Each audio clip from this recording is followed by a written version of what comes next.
마태복음 26장 36절부터 46절까지 시작.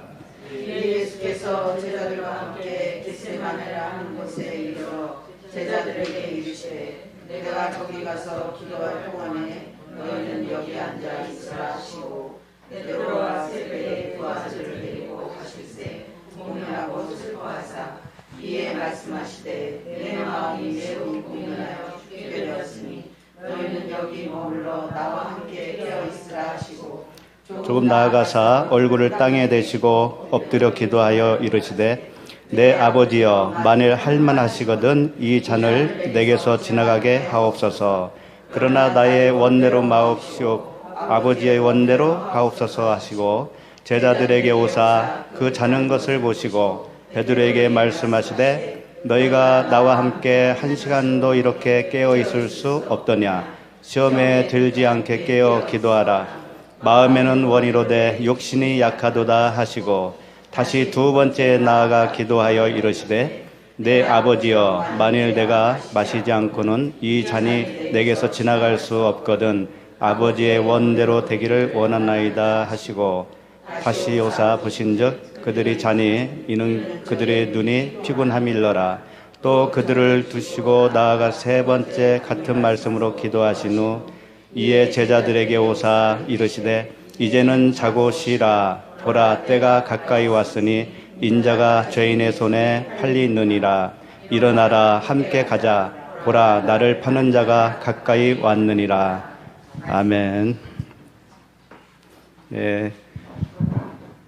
카톡으로 본문 말씀을 알려드렸기 때문에 미리 다 읽어보셨을 줄로 압니다. 그래서 오늘 말씀 끝나고 식사하고 이 말씀 가지고 좀 더 나눴으면 좋겠어요. 각자 읽을 때 이 깨달았던 말씀들이 있었을 것이고 또 받은 은혜를 서로 이렇게 나누는 시간 가졌으면 좋겠습니다. 오늘 이제 대표로 이 마태복음 26장 말씀을 읽었는데 사실은 이 본문 말씀이 복음서 세 군데 다 기록이 되어 있습니다. 근데 같은 내용, 같은 사건을 이 세 복음서 아니면 네 복음서에 같이 다 기록되어 있는 그런 말씀들은 좀 더 중요하게 느껴지고요. 근데 굳이 이렇게 세 군데 다 기록을 한 이유는 각도가 다르다고 하는 거예요. 그 내용이 주제가 다르다는 거예요. 각각. 비슷해 보이지만. 그래서 오늘 이 말씀도 일단 결론적으로 말씀을 드리면 이 마태복음 26장 말씀은 세 번을 이렇게 말씀을 하잖아요. 기도를 세 번 하는 걸로 나오죠. 사실은 이게 세 번 말씀하신 거예요. 세 번 언약을 하신 거예요. 생명을 전해주겠다라고 하는 생명을 너희들에게 주겠다고 하는 그 언약의 말씀을 세 번 하신 거예요. 그것을 세 번 기도로 표현한 겁니다. 그런 측면에서 마태복음에 기록이 되어 있다면 마가복음 14장 32절부터 42절까지의 말씀은 그렇게 우리에게 생명을 주시기 위해서는 그분의 값을 지불하는 죄값을 치러야 되는 그 죄값을 치르는 주님의 모습을 담고 있어요. 그러니까 주제가 좀 다르죠. 그 다음에 누가복음에 가서 22장에 나오는 그 39절부터 46절까지의 말씀은 안식을 말씀하시고 있어요. 그러니까 우리에게 생명을 주시겠다라고 언약을 하시고 죄의 값을 치르시고 죄의 값을 치르면 어떻게 되겠어요? 안식이잖아요. 그러니까 우리에게 안식을 설명하는 그런 말씀으로 기록이 되어 있다라는 거죠. 그래서 이제 주님은 각각 다른 각도에서 다른 주제로 우리에게 복음을 설명해 주시기 위해서 똑같은 사건을 약간 다르게 이렇게 세 군데 기록을 해 놓으신 겁니다. 근데 이제 이 말씀을 읽으시면서 좀 이해가 안 된다라든가 상식적으로 이런 말씀은 정말 이해가 안 돼. 이런 부분 발견 안 하셨어요? 다 이해가 됐습니까? 읽으시는 대로? 한글이니까 뭐 다 읽을 수는 있을 거고. 그러니까 기도하라니까 그냥 기도해야지. 이런 것만 생각하셨나요? 일단 이해가 잘 안 되는 거 제가 한번 이렇게 몇 가지 뽑아봤어요. 상식적으로 이해 안 되는 거. 왜 제자 3명만 데리고 갔을까? 일단 이거였었어요. 그렇죠? 제자가 몇 명이에요? 12명 중에 3명을 데리고 갔어요. 이것부터가 좀 이상하더라고요.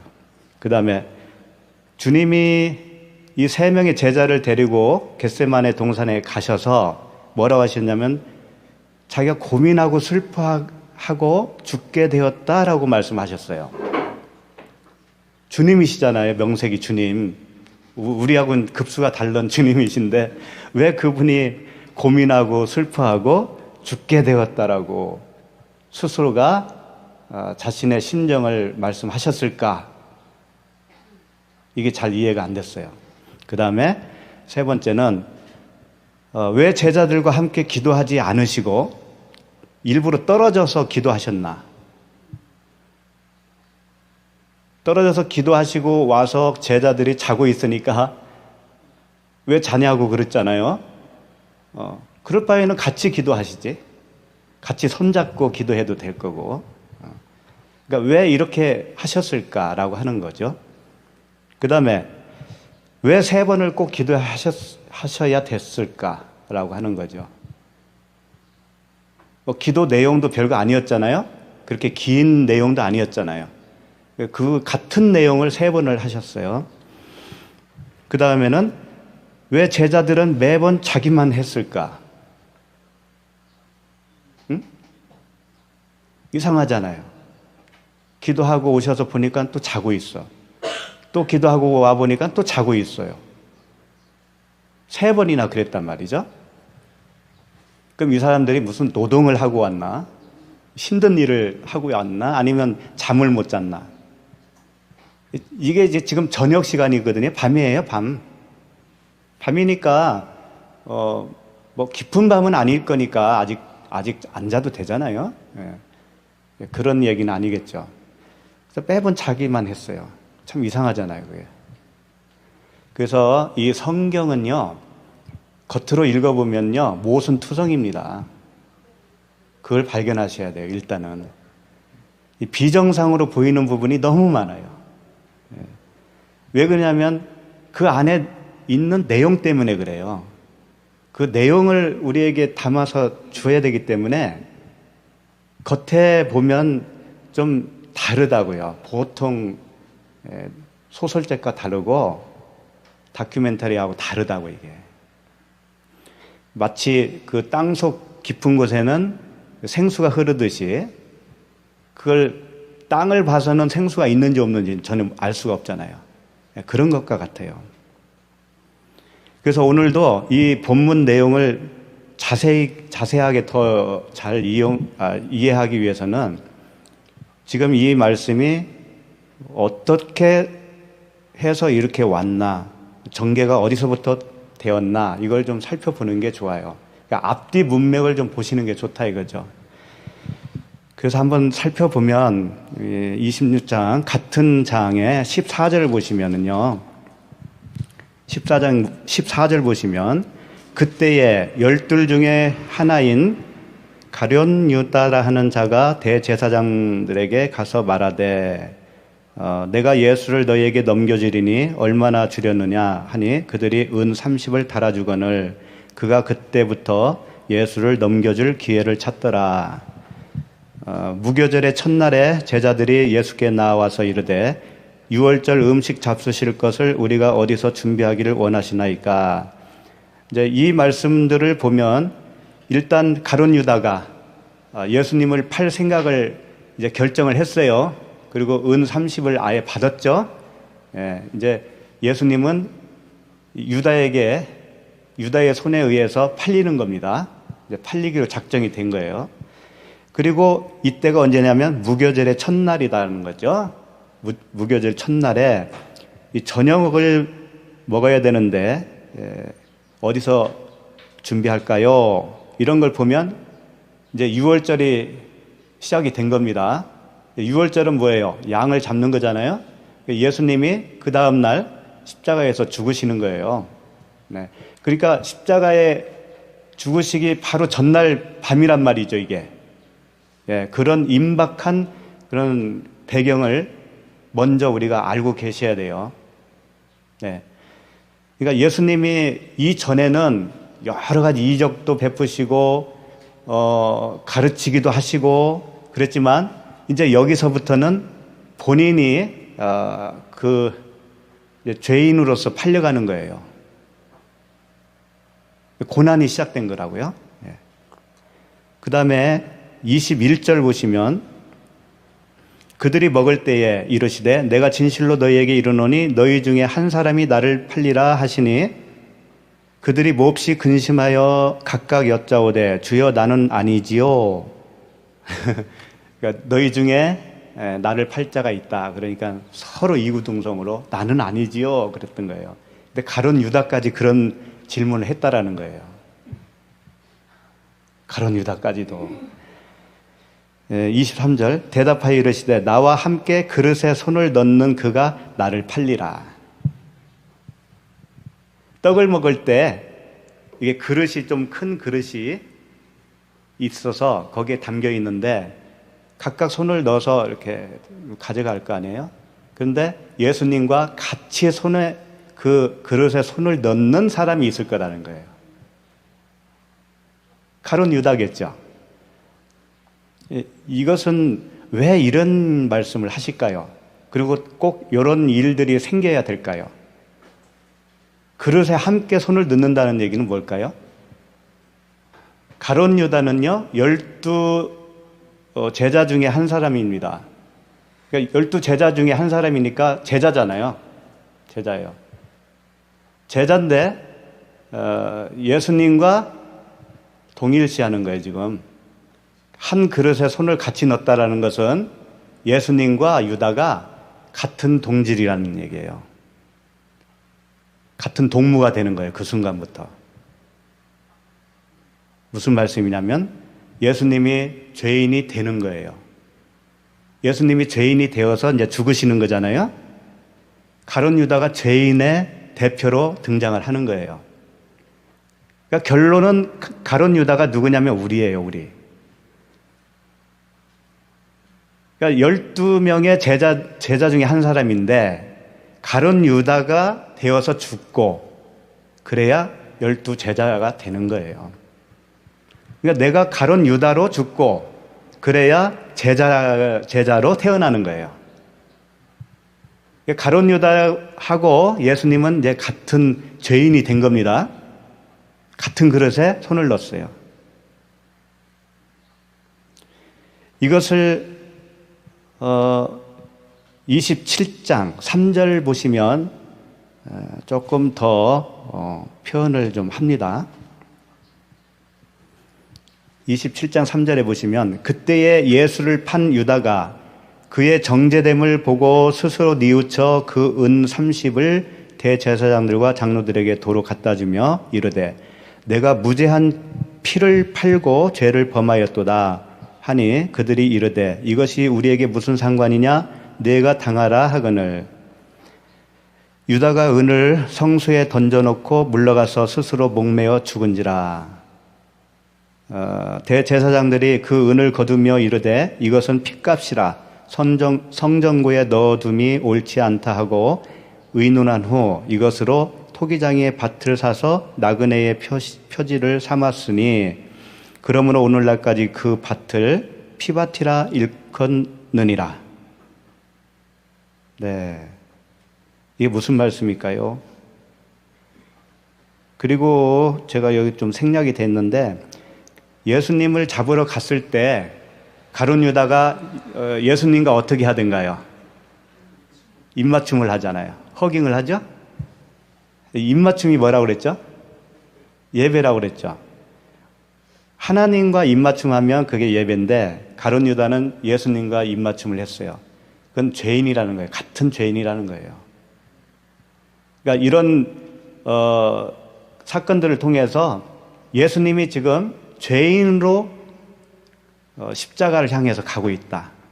세상 죄를 지고 가는 하나님의 어린 양으로서 십자가를 지는 그 과정을 설명하고 있는 거예요. 그러니까 가룟 유다는 그 역할을 하는 겁니다. 우리의 대신해서 가룟 유다가 그 역할을 해주는 거예요. 예수님과 우리가 관계가 있어야 됩니까? 없어야 됩니까? 예, 하나가 되어야 돼요. 하나가 되어서 하나로 죽어야 되는 거잖아요. 그래야 하나로 연합이 되어서 사는 거 아닙니까? 예, 그거예요. 그거 죽는 과정을 가룟 유다가 대신 해주는 거예요. 그러니까 가룟 유다가 뭐 자살을 했느니 안 했느니 이런 걸 말씀하고자 해서 기록된 이야기가 아니라는 거예요. 자, 아까 지금 방금 읽어드린 부분이 뭔가 하면은 은 30으로 예수님을 팔았어요. 그럼 은 30은 누가 가지고 있는 거예요? 가룟 유다가 가지고 있죠? 근데 가룟 유다가 이제 뉘우치고 요걸 대제사장에게 다시 돌려줬잖아요. 돌려주니까 그것을 밭을 사버렸어요. 근데 그 밭을 사고 나서 나그네들의 그 무덤이 될 거라고 그랬잖아요. 예. 이 모든 것이 뭘까요? 나그네가 뭐예요? 나그네가 우리들이잖아요. 나그네와 행인 같은 우리. 예? 나그네와 행인 같은 우리가 죽어야 할 곳이 어디예요? 피밭이에요. 거기가. 예. 그러니까 우리가 십자가에서 예수 그리스도와 함께 죽으면 그 피밭에 무덤으로 들어가 있는 거예요. 육의 생명은 그렇게 무덤에 장사되는 겁니다. 우리가. 그리고 영의 몸으로 사는 거예요. 우리는 영으로 부활해서 사는 거잖아요. 그러니까 그 밭, 은 30이 예수 그리스도의 몸값이기 때문에 곧 예수님이시에요. 은 30이. 그 은 30으로 땅을 샀으니 그 땅이 누구예요? 그게 예수님이시라고요. 그 땅 자체가. 그런데 그건 무덤이에요. 육체 예수예요. 우리가 죽어야 할 육체 예수예요. 그렇게 장사 지내야 우리가 거듭난 자가요, 천국을 사는 자, 하나님 나라 백성이 되는 거죠. 근데 대제사장들은 이게 우리와 무슨 상관이 있냐 그러잖아요. 이 사람들은 구원 못 받은 사람들의 이야기잖아요. 상관이 없는 사람은 구원 못 받아요. 상관이 있어야죠. 내가 나그네 그 무덤에 장사돼야 되는 거예요. 다 그런 그 복음을 설명하고 있는 겁니다. 정리를 하면, 여기까지만 정리하면 12제자 중에 하나인 가룟 유다는 이름이 유다죠. 유다. 예수 그리스도께서 어느 지파에서 온다고 그랬습니까? 유다 지파죠. 그 유다가 요셉을 팔았죠. 그렇죠? 요셉은 그리스도의 모형이에요. 그 예수 그리스도의 모형인 요셉을 팔았잖아요. 애굽에. 유다가 팔았어요. 지금도 유다가 팔잖아요. 예수를. 그죠? 그러니까 구약이나 신약이나 그 이름이 똑같은 사람들이 많이 나와요. 그랬을 때는 그냥 보면 안 됩니다. 그게 연결해서, 복음으로 연결해서 보여주기 위해서 일부러 그렇게 이름도 그렇게 택정을 하는 거예요. 그러니까 율법 아래로 오신 예수님이시잖아요. 예수님은 죄가 없으셔요. 죄가 없으시나 죄의 모양으로 오신 겁니다. 그래서 율법 아래에 오셨다 이렇게 표현을 하는 거잖아요. 가룟 유다는 누구예요? 율법 아래에 있는 죄인이잖아요. 우리가 율법 아래에 있는 죄인이잖아요. 그러니까 이 율법 아래에 있는 우리를 구원하기 위해서는 예수께서 율법 아래로 오셔서 가룟 유다와 똑같은 모습으로 죽으셔야만이 우리가 살아날 수 있는 거예요.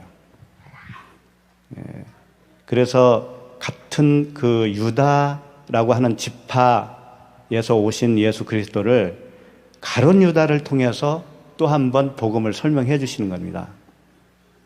그래서 유다, 육체 예수님, 우리 죄인, 율법, 나그네의 묘지, 피밭 이런 것들은 다 뭐예요? 우리가 죽어야 할 육의 생명이에요. 그걸 설명하고 있다고요.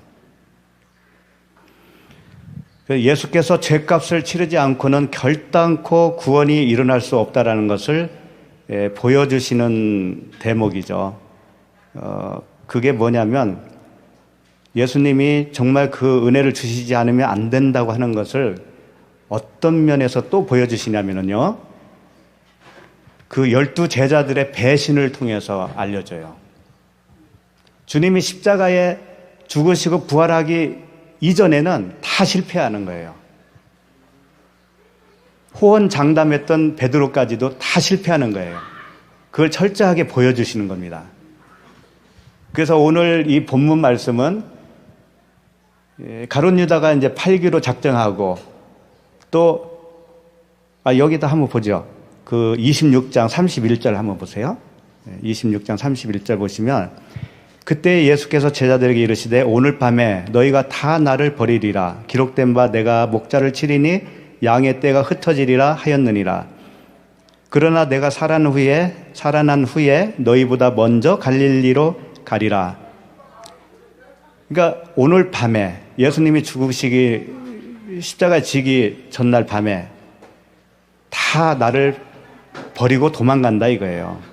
그러니까 베드로가요 33절에서 뭐라 했냐면 베드로가 대답하여 이르되 모두 주를 버릴지라도 나는 결코 버리지 않겠나이다.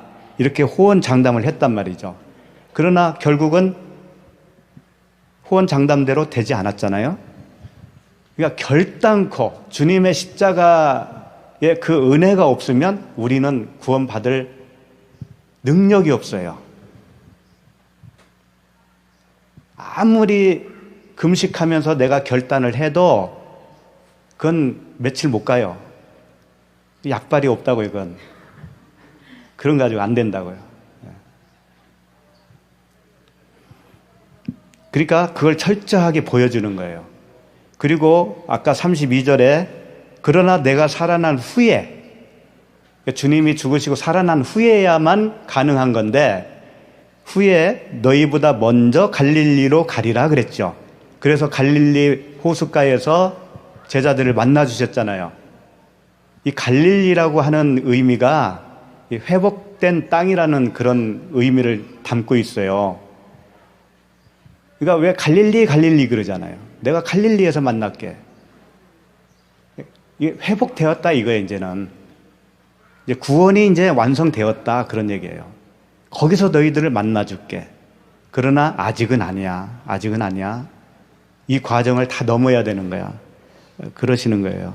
그래서 오늘 겟세마네 기도하는 그 본문의 말씀이 십자가에 지는 그 과정 속에 들어있는 거예요.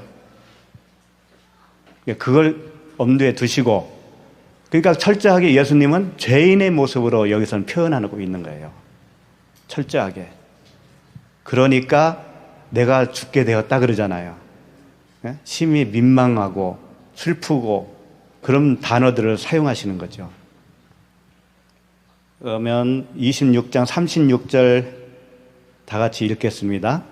이에 예수께서 제자들과 함께 겟세마네라 하는 곳에 이르러 제자들에게 이르시되 내가 저기 가서 기도할 동안에 너희는 여기 앉아 있으라 하시고, 겟세마네라고 하는 단어가 뜻이 포도즙 틀이라고 하는 의미입니다. 그리고 이제 누가복음에 가면은요, 겟세마네라고 안 하고 감난산이라고 되어 있어요. 감난이라고 하는 것은 올리브유예요. 올리브유. 이게 이제 두 가지를 합치면 이렇게 되는 거예요.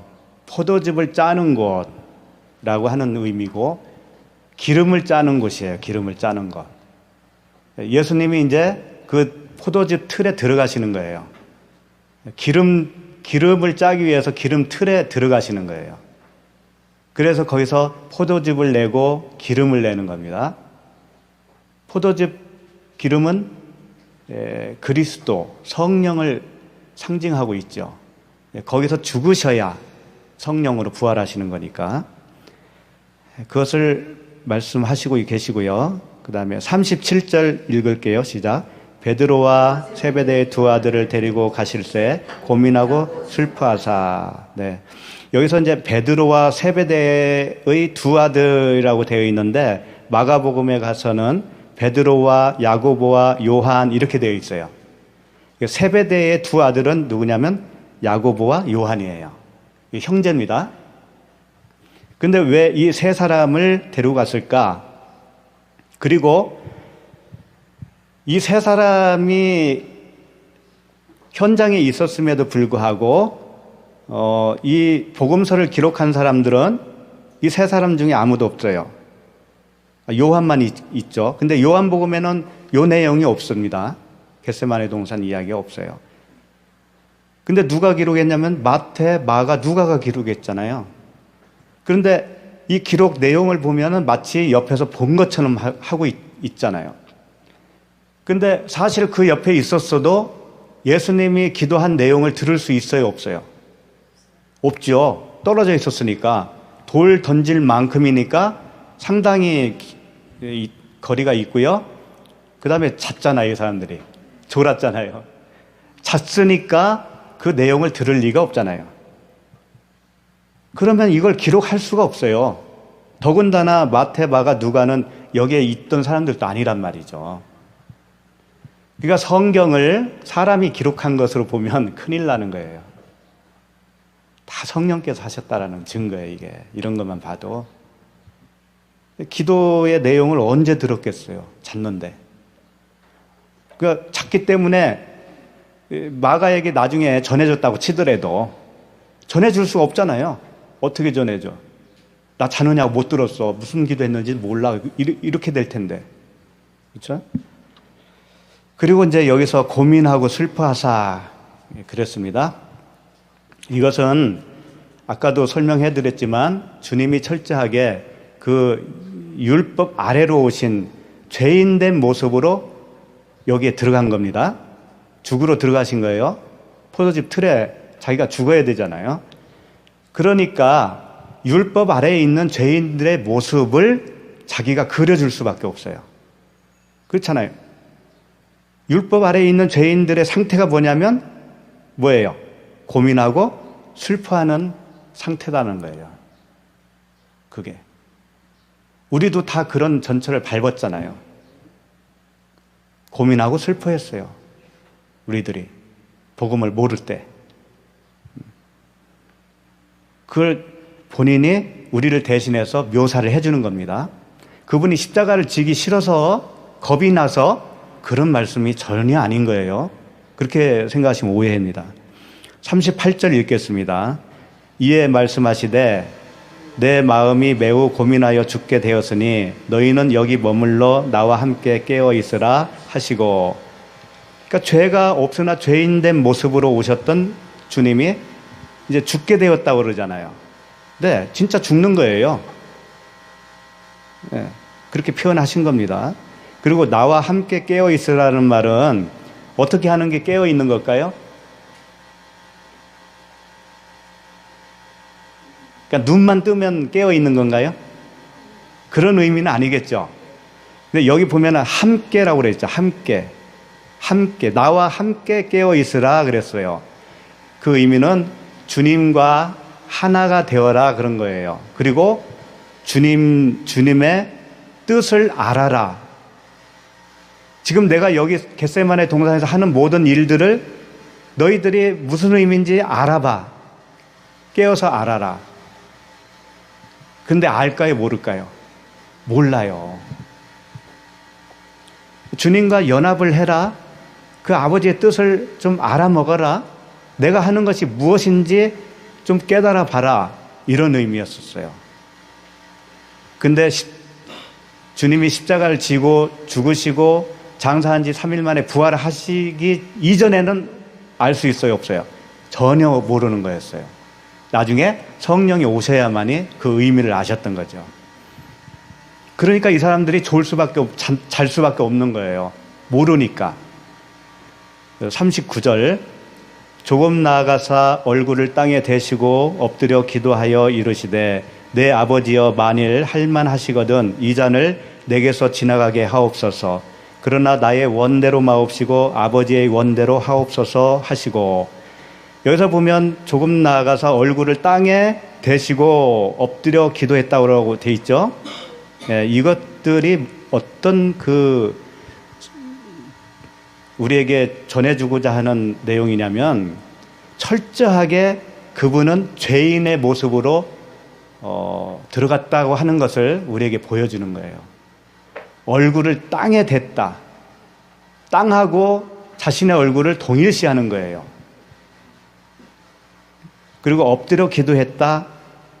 땅과 일치시키는 그런 내용의 말씀이죠.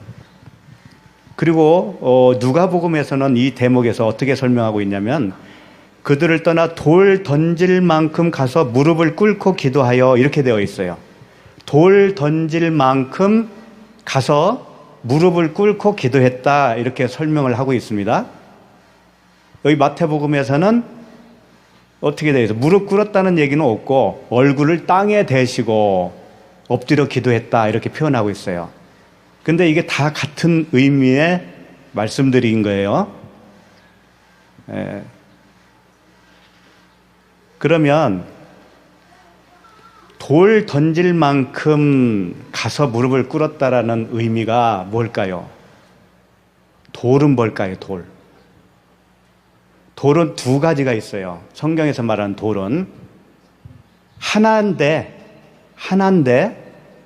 그 하나를 모르면 두 개가 되는 건데, 그게 뭐냐면 율법이라고 하는 돌이에요. 그건 거친 돌이에요. 그 다음에 모퉁이 돌이에요. 예수 그리스도. 그렇죠? 이것을 모세가 십계명을 받은 두 돌판이 있죠.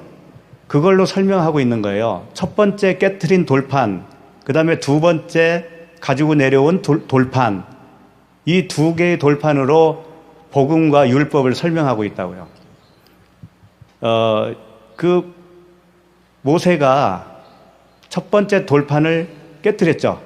왜 깨트렸어요? 와보니까 밑에서 송아지 만들어 놓고 잔치를 벌이고 있었잖아요. 그래서 화가 나가지고 던졌잖아요. 던져서 깨버렸어요. 화가 나서 던진 것처럼 보이죠. 다 그것도 하나님의 복음 설명이죠. 그러니까 던져서 땅에 닿는 지점이 있었을 거 아닙니까? 그것을 설명하고 있는 거예요. 그러니까 돌 던질 만큼, 예수님이 돌 던질 만큼 가서 무릎을 꿇었다고 한 것은, 모세가 던진 돌이 땅에서 깨졌는데 그 지점에서 무릎을 꿇었다 이거예요. 무릎을 꿇은 것이 돌판이 깨졌다 이겁니다. 무릎을 꿇는다는 것은요, 죽음을 말하는 거예요. 죽음을 말하는 거라고요. 그런데 이 돌이, 첫 번째 돌, 율법이라고 하는 돌이 깨지지 않으면 그게 거친 돌이 돼버려요. 그래서 내가 사망이 이룰 수밖에 없어요. 그게 내 안에서 깨져버려야 돼. 깨져야 두 번째 돌판, 그것은 신비에 새겨졌다고 그러잖아요. 신비. 그 신비에 새겨진 그 말씀을 모세가 두 번째 내려온 그 돌판으로 설명하고 있지만, 두 번째 왔을 때는 얼굴에 뭐가 났어요? 광채가 났잖아요. 이게 신비에 새겼다는 거예요. 신비. 그러니까 우리가 들어서 알고 있던 그 모든 말씀들이, 율법으로서의 말씀은 다 깨져야 돼요. 깨지고 성령께서 기록해 주시는 그 신비에 새겨 주시는 성령의 법, 그 법으로 우리가 살아가야 되는 거예요. 그게 진리 안에서 자유한 삶이죠. 그리고 다윗이 물맷돌 가지고 누구를 죽였죠? 골리앗. 그럴 때 물맷돌 몇 개 가지고 했어요? 5개를 취했어요. 근데 몇 개 던졌습니까? 하나로 박살냈잖아요. 골리앗을. 예. 5개까지도 필요 없었죠, 사실. 근데 그런 걸 통해서 하나님은 뭔가 설명하고 있다고요. 그 5개 중에 하나, 5개인데 하나로 알면, 예? 사도 바울이 1만 마디 방언보다 깨달은 5마디, 성경 전체를 5으로 보면 그 성경 전체를 하나로 깨달으면 그걸 골리앗을 죽이게 하는 물맷돌 하나가 되는 거예요. 진리 하나로, 사랑이라고 하는 그 돌 하나로, 그리스도로 하나로. 율법은 그게 아니죠. 여러 가지 조항들이 있지 않습니까? 예? 그렇죠? 그게 5개로 본다면 그걸 통틀어서 하나로 내가 깨닫게 되면, 진리 하나로, 그러면 골리앗을 죽인 거예요, 그게. 나라고 하는 골리앗이 죽은 거라고요. 그래서 이제 로마서 9장 32절에서 이런 말씀 하시죠. 어찌 그러하냐? 이는 그들이 믿음을 의지하지 않고 행위를 의지함이라. 부딪힐 돌에 부딪혔느니라. 믿음으로 살지 않고 행위를 붙든 그 결과, 그게 부딪힐 돌에 부딪혔다. 그게 이미 사망 상태, 멸망 상태라는 거예요. 그래서 요한계시록에서는 이렇게 설명을 하고 있습니다. 계시록 18장 21절에 보면, 이에 한 힘센 천사가 큰 맷돌 같은 돌을 들어 바다에 던져 이르되, 큰 성 바벨론이 이같이 비참하게 던져져 결코 다시 보이지 아니하리로다. 이런 말씀. 큰 맷돌이 뭐냐면 율법이에요. 그 맷돌 같은 돌을 바다에 던져버렸다는 거죠. 그게 바벨론 성이었다는 거예요. 그게. 그러니까 우리가 가지고 있던 율법주의적인 육신의 그 생각들, 육신의 기준, 그 모든 것들이 바벨론이에요. 바벨론.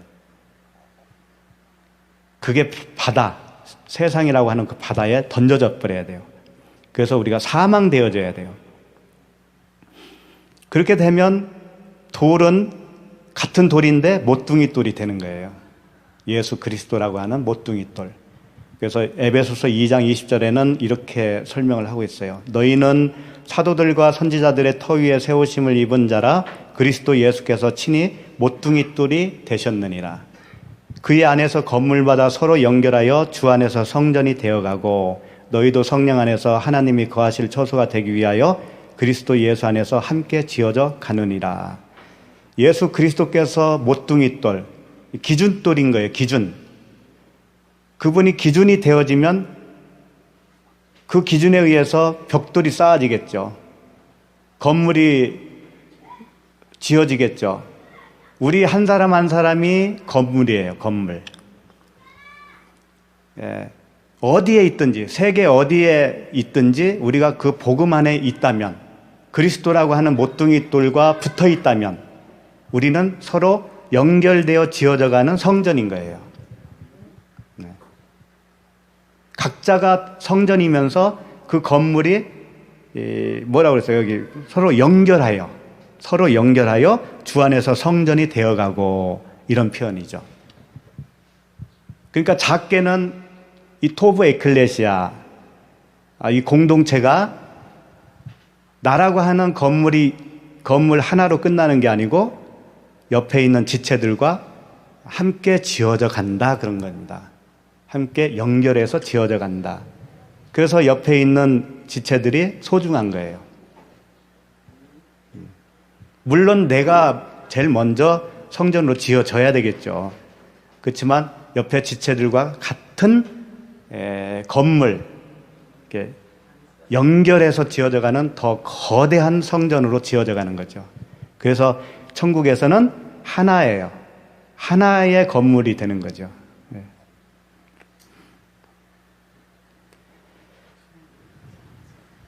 마태복음 26장 39절 다시 보세요. 땅에 대시고 엎드려 기도하여 이르시되 내 아버지여 만일 할만하시거든 이 잔을 내게서 지나가게 하옵소서. 그러나 나의 원대로 마옵시고 아버지의 원대로 하옵소서 하시고, 여기서 이제 이 잔을 내게서 지나가게 하옵소서 그랬어요. 이 잔이 뭘까요?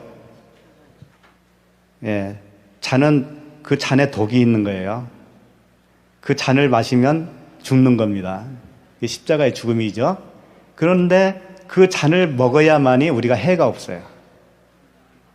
무슨 독을 마실지라도 해를 받지 않는다고 되어 있잖아요. 그걸 우리가 마셔야 되는 거예요. 우리가 한번 죽고 그래야 해가 없는 생명으로 거듭나는 거죠. 네. 그래서 고린도전서 11장 25절에는 식후에 또한 그와 같이 잔을 가지시고 이르시되 이 잔은 내 피로 세운 새 언약이니 이것을 행하여 마실 때마다 나를 기념하라 하셨으니, 그분의 그 죽으심을 기념하는 거죠. 우리가 성찬하잖아요. 성찬. 그 잔을 얘기하는 거죠. 그래서 우리도 그 잔을 마셔야 돼요. 그래서 그 제자들이 좌의정 우의정 이거 가지고 다툰 적이 있었습니다. 예수님께 와가지고 제자들이. 그 나라가 임할 때 나는 우편에 앉게 해주세요. 얘는 좌편에 앉게 해주세요. 그런 얘기를 했어요. 굉장히 철없는 얘기죠. 그때 예수님이 이런 말씀하셨죠. 마가복음 10장 39절에 그들이 말하되 할 수 있나이다. 예수께서 이르시되 너희는 내가 마시는 잔을 마시며 내가 받는 세례를 받으려니와. 그러니까 내가 주는 잔을 너희들이 마실 수 있냐? 그러면은 우의정 좌의정이 될 거라. 이런 말씀 하신 거거든요. 그랬더니 예수께서 뭐라고 하시냐면 그렇게 잔을 마시게 될 거야. 그게 곧 세례라는 거야. 세례. 침례. 죽는 거야. 그렇게 해서 하나님 우편에 앉게 될 텐데 이것은 나의 원대로 되는 게 아니고 하나님의 원대로 되는 거야. 그런 말씀을 하신 적이 있어요. 그러니까 이 주님이 지금 내 원대로 하지 마옵시고 하나님의 원대로 해달라고 하는 것은 우리의 기도가 그렇게 돼야 되는 거예요. 우리의 기도를 대신 해주시는 거예요. 그게. 나의 원대로 한다고 하는 것은 뭐냐면 십자가의 죽음을 부인하는 상태에서 내가 하는 거예요. 그러니까 내 의지로 하는 거죠. 하나님의 뜻으로 하는 것은 뭐예요? 그 잔을 마시는 거죠. 그거예요. 자기 생각대로, 자기 편한 대로 하지 않고 아버지의 원대로, 아버지의 마음으로, 성령의 인도로 그렇게 우리가 살아가는 거예요. 100% 성령의 인도로 사셔야 됩니다. 근데 그걸 어떻게 구분할 수 있겠는가라고 하는 질문도 해요. 이게 내 의지로 한 건가? 그렇잖아요. 이 성령의 인도함으로 내가 지금 살아가고 있는가? 내 의지인가? 내 뜻인가? 하나님의 뜻인가? 구분 못할 때가 참 많이 있잖아요. 그러니까 이것은 어떻게 하나하나 이야기할 수가 없잖아, 일일이. 이럴 때는 이렇게 하는 게 성령의 인도야. 이건 이렇게 하면 안 돼. 그걸 일일이 가르칠 수 있나요? 불가능해요. 그렇게 하면 율법이 되는 거예요, 그거 자체가. 그래서 진리를 받아들이고 하나님의 말씀을 계속 들어야 돼요. 그래서 들으시고 분별력이 생겨요. 그럴 때마다. 나도 모르게 분별력이 생겨요. 그래서 그 분별력에 의해서 살아가게 됩니다. 그게 곧 성령의 인도함이에요. 그때 누구한테 상의할 일도 없을 때가 와요. 자기 스스로가 그냥 판단이 되어진다고요. 근데 그 진리의 말씀이 생명으로 와 있지 않으면 내 판단은 항상 잘못될 수가 있어요. 육적으로 간다고요. 그렇게 되지 않기 위해서 철저하게 하나님 앞에 점검을 해야 되겠죠. 40절, 마태복음 26장 40절 다 같이 읽을까요? 제자들에게 오사 그 자는 것을 보시고 베드로에게 말씀하시되 너희가 나와 함께 1시간도 이렇게 깨어 있을 수 없더냐. 네, 이제 예수님이 기도하고 오셔서 보니까는 제자들이 자고 있는 거예요. 예, 자고 있다라는 것은 물론 실제 자고 있었겠죠. 잔다라고 할 때는 뭔지 알아요? 죽음을 얘기하는 거예요. 나사로가 죽었을 때 예수님이 뭐라고 그래요? 잔다 그랬잖아요. 그리고 내가 깨우러 간다 그랬잖아요. 자고 있는 거예요. 영적으로 죽어 있다라는 거예요. 이 세 명의 제자들이. 아직은 그 육적인 사람이라는 거예요. 아직은. 그리고 1시간도 깨어 있을 수 없더냐? 이 질문은 1시간, 2시간, 3시간 이런 얘기가 아니에요. 그 한 어떤 타임을 얘기하는 거예요. 한 지점을 얘기하는 거예요. 그러니까 주님과 온전히 하나가 되어지는 그 시간. 그걸 할 수 있어요, 없어요? 아직은 안 되는 거예요, 그게. 주님과 연합이 안 된다고요.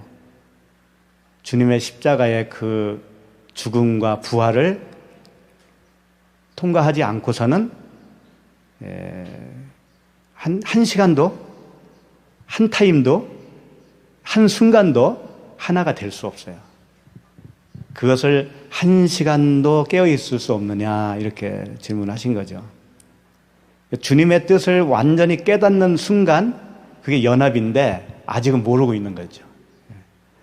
자, 41절 시험에 들지 않게 깨어 기도하라. 마음에는 원이로되 육신이 약하도다 하시고. 이 말씀에 많이들 그동안 위안을 좀 받으셨죠. 응?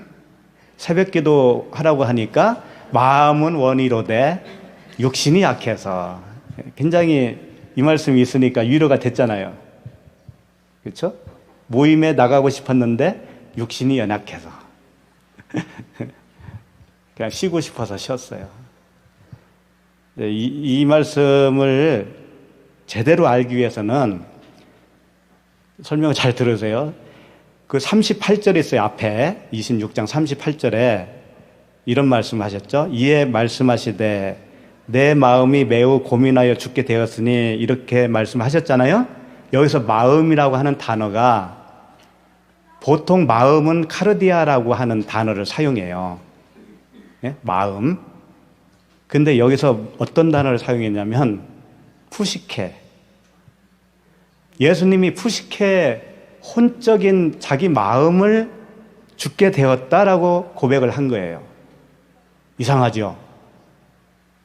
그런데 방금 읽은 마음 너희들 그러니까 베드로 이런 애들한테 마음에는 원이로되 할 때 이 마음은 어떤 단어인 줄 알아요? 푸뉴마예요. 푸뉴마. 그러니까 예수님과 바뀐 것 같잖아요. 그렇죠? 예수님은 성령이 충만하신 분인데 내 마음이 죽게 되었다 할 때는 그 성령 푸뉴마로 표현을 할 줄 알았더니 푸시케예요. 푸시케. 왜 그러겠어요? 그분은 죄인이라니까 지금. 죄인으로 죽으시는 그분이잖아요. 그러니까 푸시케는 뭐냐면 율법 아래에 있는 육적인 혼을 말하는 거예요. 예수님은 그리스도시여요. 육체로는 사람과 똑같은 죄인의 모양을 가지고 있지만 그 안에는 우리가 가질 수 없는 어떤 것을 가지고 계시잖아요. 그분은 그리스도, 성령, 그분이 같이 계신다고요.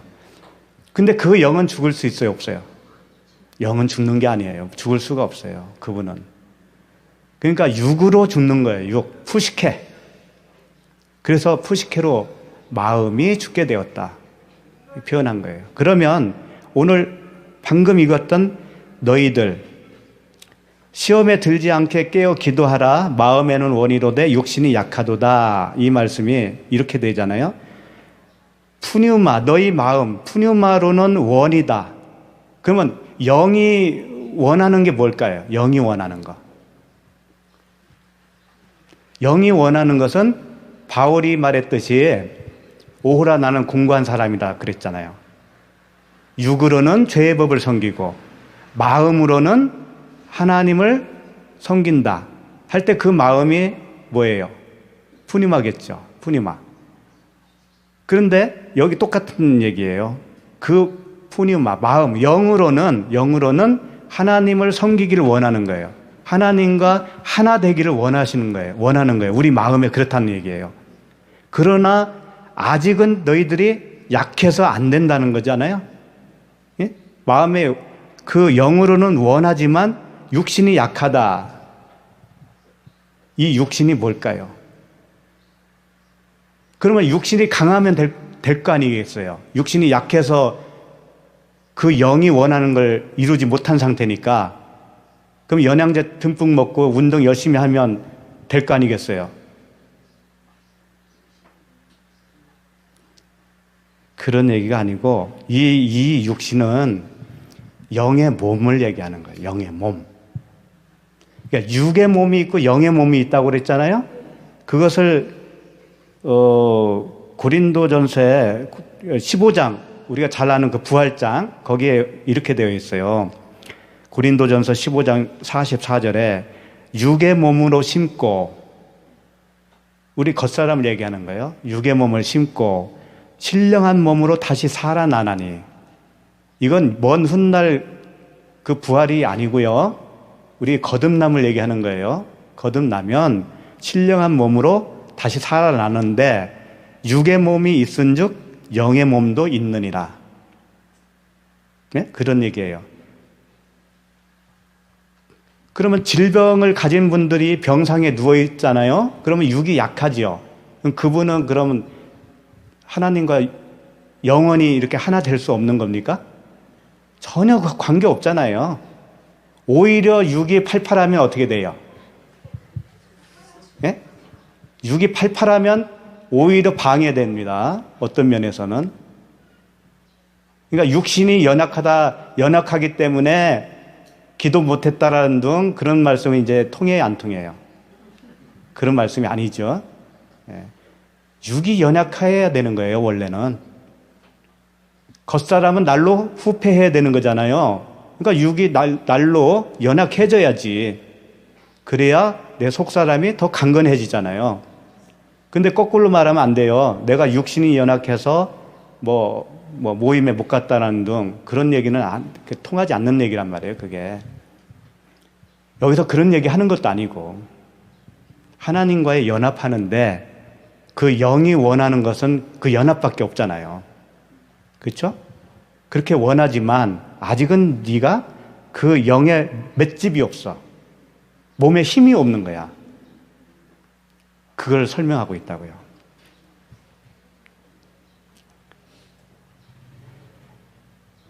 그 다음에 이제 이런 말씀이 있는데, 이제 지금부터 나오는 말씀들을 잘 보셔야 됩니다. 방금 41절에서는 육신이 약하도다 그랬죠.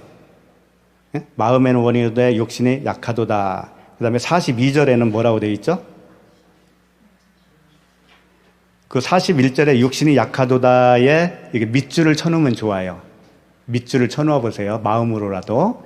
그 다음에 42절 건너뛰어서 43절에 보면 다시 오사 보신즉 그들이 자니 이는 그들이 눈이 피곤함 일러라 그러죠. 이 눈이 피곤하다고 하는 곳에 밑줄을 쳐놓아 보세요. 그 다음에 46절에 보면 일어나라 함께 가자. 여기에 밑줄을 쳐놔 보세요. 이게 무슨 내용일까요? 육신이 약하다고 할 때 표현은 육신의 정욕이에요. 육신의 정욕. 그 다음에 눈이 피곤하다라고 표현했던 그 표현은 뭐겠어요? 그렇지. 안목의 정욕이죠. 그 다음에 일어나 함께 가자는 뭐겠어요? 이생의 자랑이에요. 왜? 하나님과 함께 안 가면, 예? 함께 안 가면 그게 이생의 자랑으로 사는 거예요. 예? 주님과 하나가 되지 않으면 그 사람은 항상 자기 자랑으로 살게 되어 있어요. 입만 벌리면 자기 자랑이에요. 자식 자랑, 남편 자랑, 아내 자랑, 돈 자랑, 사회적인 어떤 지위, 이런 거 자랑, 학력, 학벌, 이런 거 자랑, 잘생긴 거 자랑, 이런 거. 그것만을 얘기하는 거 아닙니다. 예를 들어서 한 얘기예요. 그래서 이 육신의 정력, 안목의 정력, 이생의 자랑이 지금 예수님이 무엇을 하시는가를 제자들이 알아요, 몰라요? 모르고 있어요. 이 세 가지가 장벽으로 지금 되어 있는 거예요. 장벽. 철저한 삼중 장벽으로 되어 있는 거예요, 지금. 그래서 지금부터 살펴볼 건 뭐냐면 이 육신의 정력, 안목의 정력, 이생의 자랑이 도대체 무언가를 좀 살펴봐야 돼요. 성경은요, 곳곳마다 이 말씀을 하고 있습니다. 놀랍게도. 너무 많아요, 너무 많아. 그냥 거의 다라고 보면 돼요. 이 세 가지. 근데 이 세 가지를 깨기 위해서 성령이 오셔서 세 가지로 일을 하신다고 그랬잖아요. 책망하시겠다. 예? 죄에 대하여, 의에 대하여, 심판에 대하여. 이게 딱 똑같은 거예요, 이게. 깨 부셔야 되는 거예요. 그게 우리의 십자가의 죽음인 거예요. 날마다 죽노라의 그 고백인 거예요. 그래서 이제 요걸 다 볼 수는 없잖아요. 성경 전체 다 봐야 되니까. 그러니까 일단 우리가 잘 아는 구절이니까 제가 읽어 드릴게요. 요한일서 2장 15절에 보면 이 세상이나 세상에 있는 것들을 사랑하지 말라. 누구든지 세상을 사랑하면 아버지의 사랑이 그 안에 있지 아니하니. 이는 세상에 있는 모든 것이 육신의 정욕과 안목의 정욕과 이생의 자랑이니 다 아버지께로부터 온 것이 아니요 세상으로부터 온 것이라. 너무 잘 아는 구절입니다. 그러면 이제 이게 뭐냐 이거예요. 이 세 가지가. 육신의 정욕은요, 한마디로 말하면 인본주의라고 볼 수가 있어요. 인본주의. 신본주의가 돼야 되는 거잖아요. 인본주의. 그리고 육신의 정욕은 뭐냐면 하나님께 나아가지 못한 상태예요. 지금 이 제자들이 예수님이 기도할 때 자고 있었다고 그랬잖아요. 그게 하나님께 나아가지 못한 상태예요. 그러니까 하나님께 나아가도록 하는 것이 성령님의 하시는 일이죠. 그 다음에 이 안목의 정욕은 뭐냐면 하나님만 바라보지 못한 상태. 안목의 정욕은 오직 하나님만 바라보고 있는 상태가 되어야 되는데 그렇게 되지 못한 상태가 안목의 정욕이다. 그런 얘기예요. 그 다음에 이생의 자랑은 뭐냐면 이걸 세속주의라고 할 수 있는데요. 이생의 자랑은 뭐냐면 이 세상이 심판을 받았죠. 이 세상은 율법 세상입니다. 이미 심판을 받은 거예요. 주님이 십자가에서 죽으신 걸 통해서 심판을 받았는데 그 심판받은 율법 아래에서 빠져나가지 못한 상태가 이생의 자랑이에요. 굉장히 좀 어렵죠. 사실 이걸 실질적으로 삶에 적용하기가 쉽지가 않겠죠. 그래서 계속 들어야 돼요. 이렇게도 설명하고 저렇게도 설명하는 이 모든 말씀들을 많이 들어야 내 안에서 그거구나. 지금 내가 육신의 정욕이 아직도 있구나. 아직도 이생의 자랑에 머물러 있구나. 이걸 알 수가 있다고요. 그리고 하나님께서 창세기 1장에 천지를 창조하시고 처음에 어떤 상태였냐면 혼돈과 공허와 흑암이라고 그랬잖아요. 이 세 가지. 이게 육신의 정욕, 안목의 정욕, 이생의 자랑이에요, 이게. 모든 사람은 그렇게 태어나요. 예? 그 혼돈공허 흑암이에요. 그게 그 자체가 생명이 없는 거예요. 그리고 여러 가지로 설명할 수가 있어요. 몇 가지 더 하겠습니다. 히브리서 9장 4절에 보면 그냥 읽어드릴게요. 히브리서 9장 4절에 보면 금향로와 사면을 금으로 싼 언약궤가 있고 그 안에 만나를 담은 금항아리, 아시죠? 금항아리, 만나를 담은 금항아리와 아론의 쌍난 지팡이와 그 다음에 언약의 돌판들이 있고 이렇게 되어 있어요. 여기서 세 가지 나오죠. 만나, 쌍난 지팡이, 돌판. 요게 이 세 가지예요. 육신의 정력, 안목의 정력, 이생의 자랑이라고 이게. 어떻게 해서 그렇게 되는가 좀 살펴봐야 되겠죠. 이스라엘 백성들이 애굽에서 출애굽에서 나왔을 때 굉장히 뭘 어떻게 했어요? 모세에게 대들었잖아요. 뭐 먹을 거 없고 마실 거 없고 그러면서 굉장히 뭐라고 그랬어요? 여기 읽어드릴게요. 출애굽기 16장 3절인데요. 이스라엘 자손이 그들에게 이르되 우리가 애굽 땅에서 고기 가마 곁에 앉아 있던 때와 떡을 배불리 먹던 때에 여호와의 손에 죽었었더라면 좋았을 것을 너희가 이 광야로 우리를 인도해 내어 이 온 회중이 줄여 죽게 하는도다. 그러니까 애굽으로 다시 돌아가고 싶은 거예요. 이게 뭐라고요? 육신의 정력이다 이거죠. 하나님으로부터 공급받는 것을 만족하지 못하고 더 갖고 싶은 거 있잖아요. 네? 육신의 정력. 그래서 주님이 뭘 줬어요? 만나를 줬잖아요. 만나. 출애굽기 16장 14절 보니까 그 이슬이 마른 후에 광야 지면에 작고 둥글며 서리같이 가는 것이 있는지라 이스라엘 자손이 보고 그것이 무엇인지 알지 못하여 서로 이르되 이것이 무엇이냐 하니 모세가 그들에게 이르되 이는 여호와께서 너희에게 주어 먹게 하신 양식이라.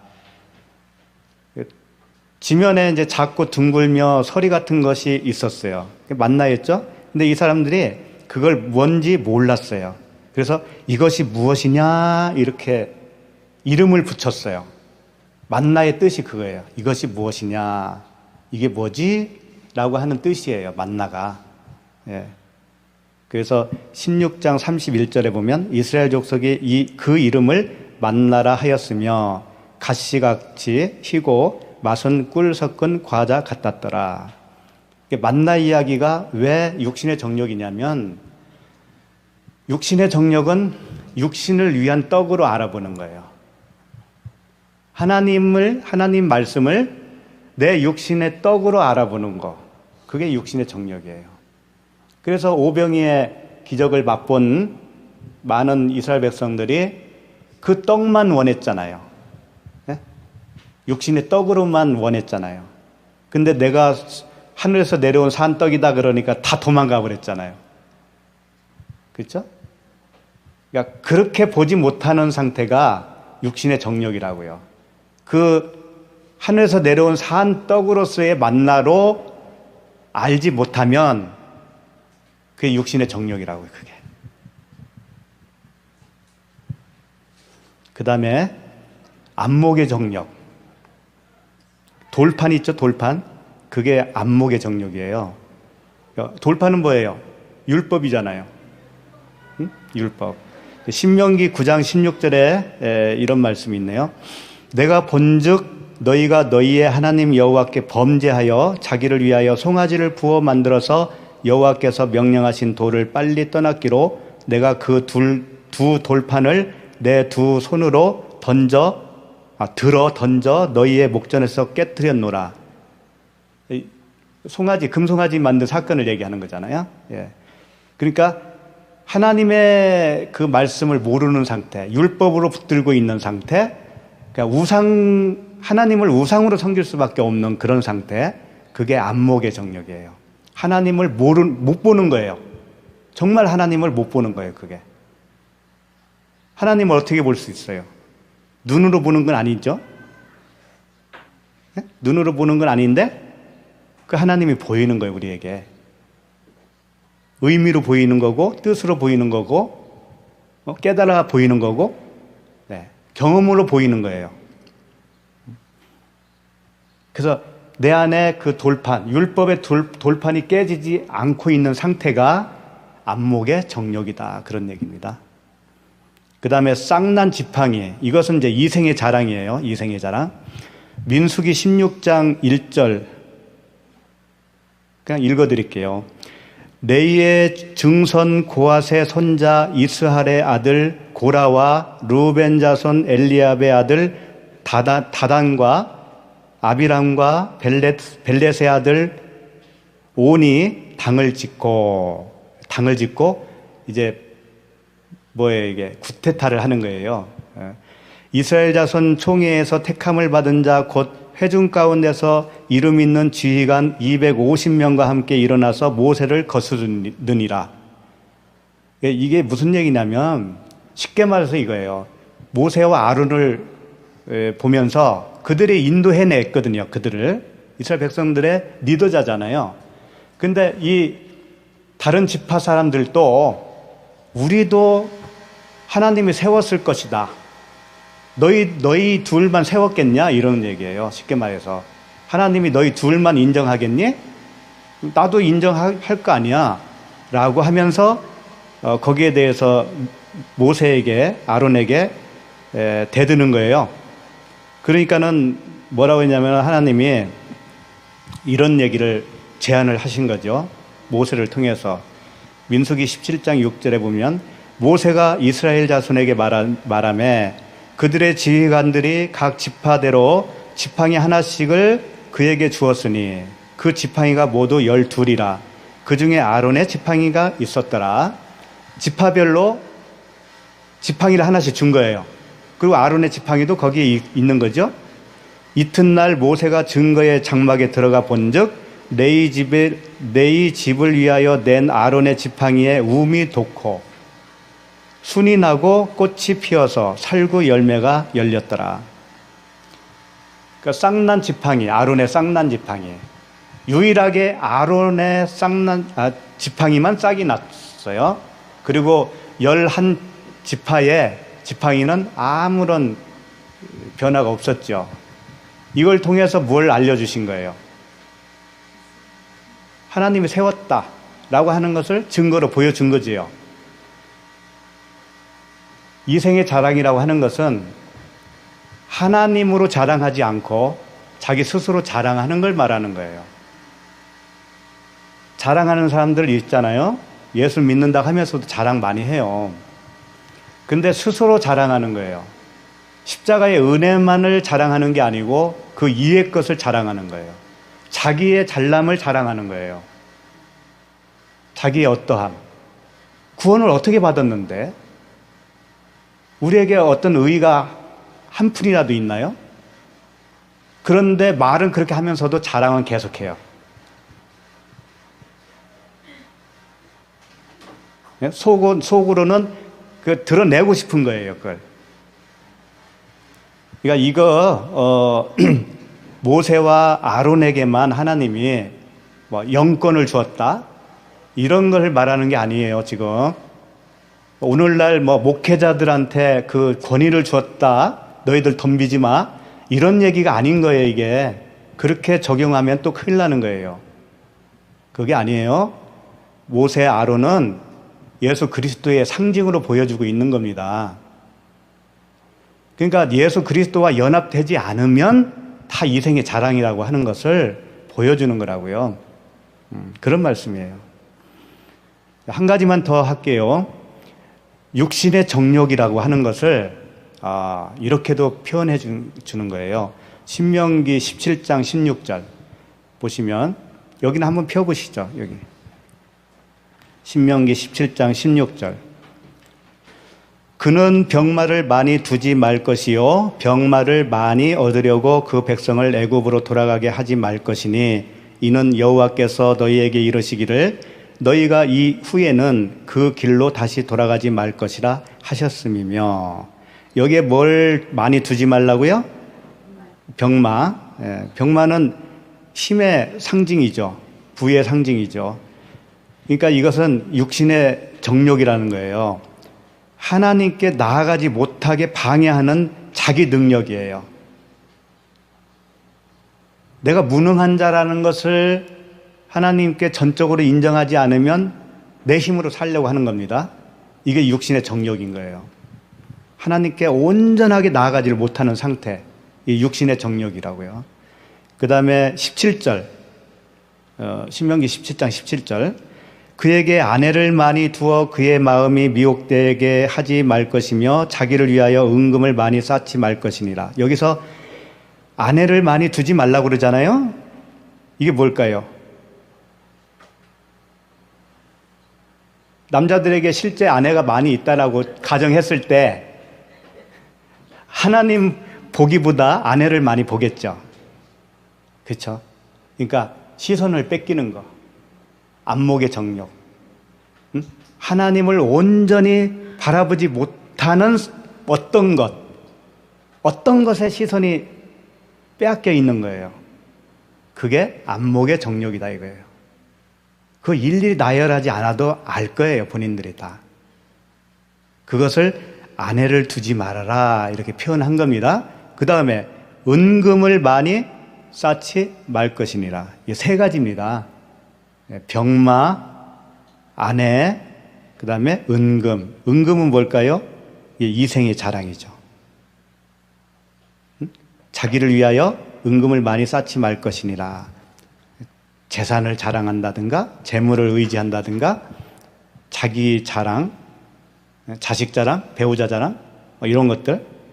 그 다음에 하나님으로서 하나님의 그 십자가의 은혜만을 자랑해야 되는데 그 이외의 거 자랑하는 것은 여기에 다 속하는 거예요.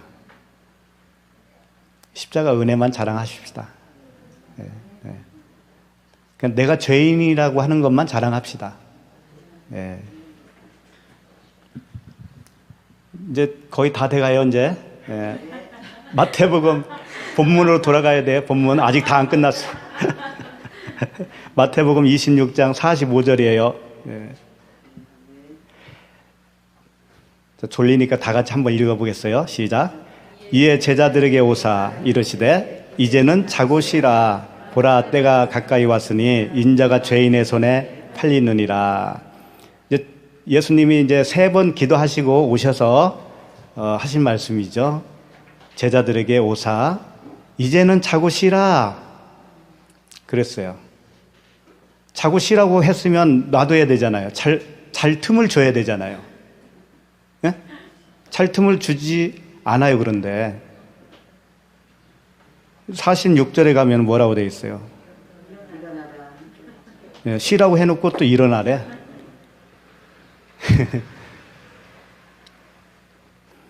자고 쉬라고 하는 것은 이제 주님이 3번 기도하셨잖아요. 그것은 3번의 생명 언약을 주신 거예요. 그리고 3번을 통해서 뭔가 완성을 하신 거예요. 육은 죽은 거란 말이에요. 이제는 육 죽고 기름이 나온 거예요. 올리브유가 나온 거죠. 포도즙이 나온 겁니다. 그러니까 어떤 상태가 되냐면 안식인 거예요. 이제 그때는 안식인데 여기서 자고 쉬라고 그러잖아요. 자는 건 죽는 거라고 그랬잖아 아까. 뭐가 죽는 거예요? 육신이 죽는 거죠. 육신의 생각, 율법, 요게 죽는 거죠. 그게 죽어야 쉴 수가 있잖아요. 그렇죠? 그게 죽어야 쉬는 거예요. 안식인 거예요. 그렇게 쉬면 뭐라고 그랬어요?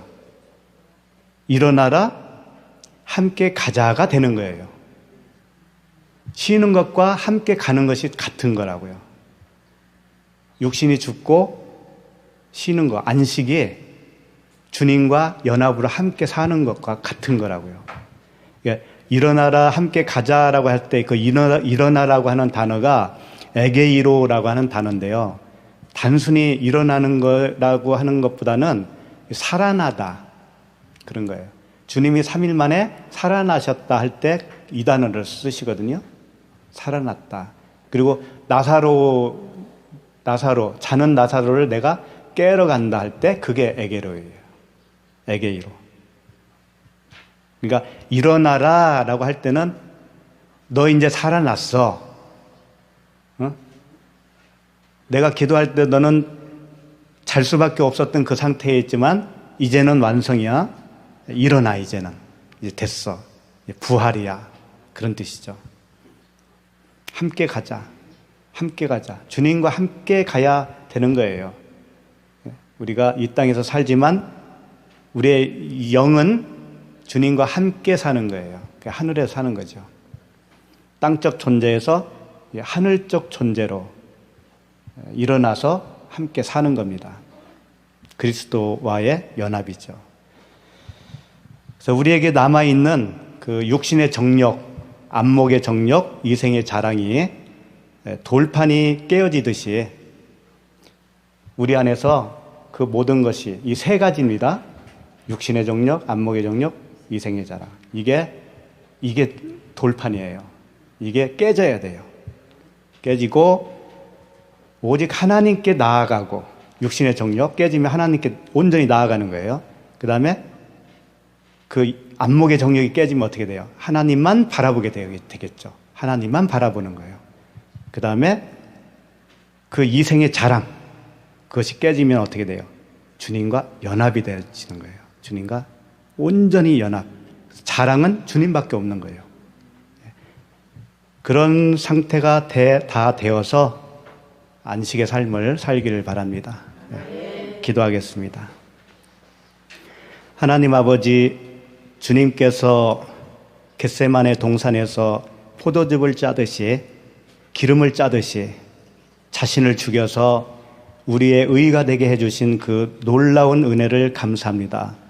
우리에게 하나님과 온전한 연합을 방해하는 육신의 장애가 아직도 남아 있습니다. 성령의 세 가지 그 책망을 통해서 부딪힐 돌을 깨워주시고 오직 주님과 하나가 되어서 살아가게 하여 주시옵소서.